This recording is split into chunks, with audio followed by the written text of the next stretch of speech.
ഓം ശ്രീനാരായണ പരമഗുരവേ നമഃ. സുപ്രഭാതം. 1575 ദിവസമായി ഇന്ന് 2025 സെപ്റ്റംബർ മാസം 6-ാം തീയതി ശനിയാഴ്ച. 1201 ആണ്ട് ചിങ്ങമാസം 21-ാം തീയതി. ഗുരുവചനങ്ങളിലൂടെ ഉത്തമ രീതിയിലുള്ള ഈശ്വരാരാധന നല്ലതു തന്നെ. ശ്രീനാരായണ ഗുരുദേവൻ.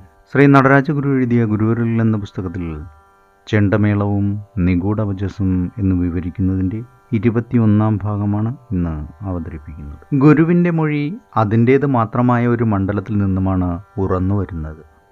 അതിൻ്റെ ഉറവിടം തേടിപ്പോകുന്നയാൾക്ക് ചില യോഗ്യതകളൊക്കെ ഉണ്ടായിരിക്കണം.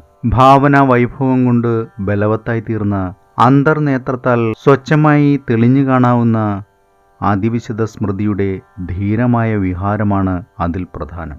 കഴിഞ്ഞ കാലത്തെപ്പറ്റിയുള്ള ചിന്ത പുരോഗമനാത്മകമായ സ്വതന്ത്ര ചിന്തയെ ദുർബലമാക്കി കളയാറുണ്ട് എന്നത് വാസ്തവമാണ്. എന്നാൽ പ്രകരണത്തിന് ചേരാത്തതിനെയും അധികപ്പറ്റായിട്ടുള്ളതിനെയും ഒക്കെ മാറ്റി നിർത്തിയിട്ട് ശുദ്ധമായ അറിവിൻ്റെ ഉള്ളറയിലേക്ക് പ്രവേശിക്കണമെന്നുണ്ടെങ്കിൽ സ്മരണയെ ഒന്ന് ശുദ്ധീകരിച്ചെടുക്കേണ്ടത് അനിവാര്യമായി വരുന്നു. അവിടെ ആന്തരംഗം ശുദ്ധമാക്കി വെച്ചേ തീരൂ.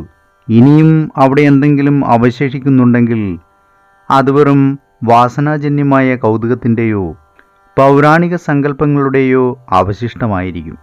ഇവിടെയാകട്ടെ ഗുരുവിൻ്റെ മൊഴികളെ പിൻപറ്റി പൗരാണികമായ സ്മരണകളിലേക്ക് നാം ചികഞ്ഞു ചെല്ലുന്നത് ആ മൊഴിയുടെ ആദിമമായ അന്തരാർത്ഥം കണ്ടെത്തുന്നതിന് വേണ്ടി മാത്രമാണ്. ഭാവിയിൽ ആ അന്തരാർത്ഥത്തിന് പ്രസക്തി ഓരോരുത്തർക്കും ജീവിതത്തിൽ സ്വന്തമാക്കി തീർക്കാൻ അത് സഹായിക്കും. ഏവർക്കും നന്മ നിറഞ്ഞൊരു സുദിനമായിരിക്കട്ടെ എന്ന് ആശംസിച്ചുകൊണ്ട് നിർത്തുന്നു.